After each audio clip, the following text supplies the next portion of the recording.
and welcome to my book review. Today I'm going to be reviewing Percy Jackson installment number 2, Sea of Monsters by Rick Riordan. Meow. Warning, warning, plot spoilers ahead, plot spoilers ahead. First, the plot. In the second book, Luke has poisoned the tree that was Thalia, which was protection for the entire Camp Half-Blood. Now the demigods are being attacked by all kinds of monsters. Now the only way to save the camp is to bring back the Golden Fleece. There's only one problem though. Clarice has been given the quest. Percy, Annabeth, and Tyson leave camp anyways to save Grover, who's been captured by Polyphemus, who has the Golden Fleece. Moving on to writing style. The book is still in the journal format, which I love. Now we get to see inside Percy's mind, especially as he struggles to accept his half-brothers. Also, now that he has some more experience and his own quest under his belt, we get to see what he thinks of his future and what it holds for him. On to characters. First, we have Clarice, which is explored a lot more in this book, and I love that we get to see her as more than just the camp bully and the daughter of Ares. We get much more character depth from her.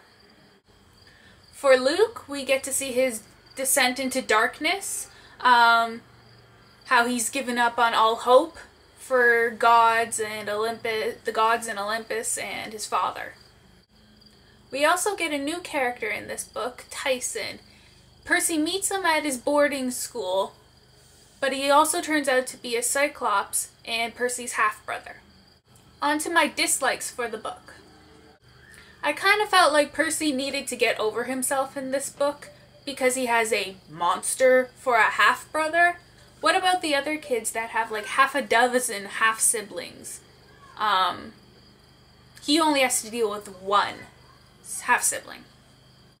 The only other thing I kind of disliked about the book was this time it was just go, go, go. It was constantly chaotic. Just a little bit too much. I would have liked the lull in between some of the big arcs for the book.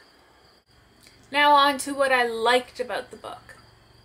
I like how we get to see Percy's growth as a character in this novel through his acceptance of his half-brother Tyson. There's the introduction of more Greek mythology in this book.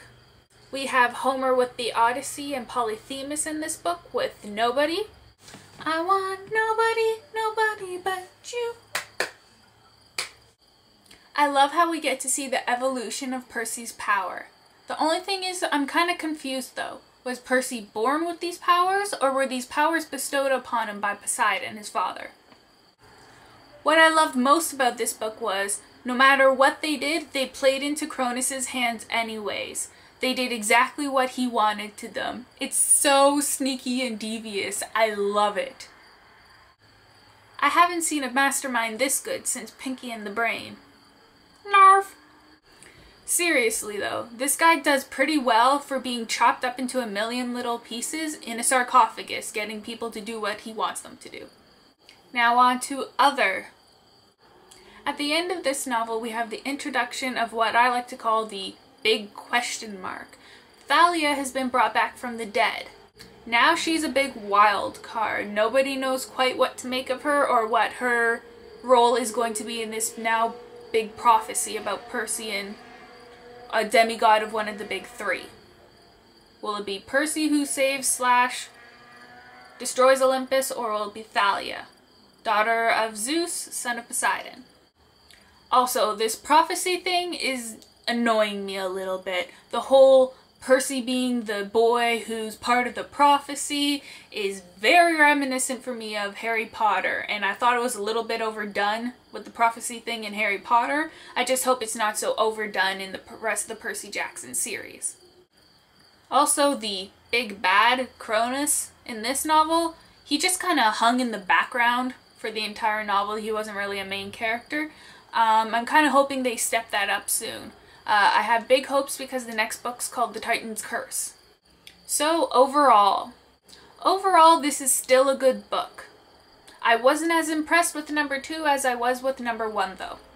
This book is still a solid 3 out of 5 stars though. There's plenty of mythology for people to learn about, but it doesn't feel like a textbook. This series so far would be a great way to introduce younger children into the Greek mythology and classics history. So I'm really looking forward to book 3. Next time I'll be reviewing Percy Jackson book number 3, The Titan's Curse. Is Thalia good or evil? Does Kronos finally piece himself back together? Let's find out together. Until next time, happy reading. This is Christine signing off.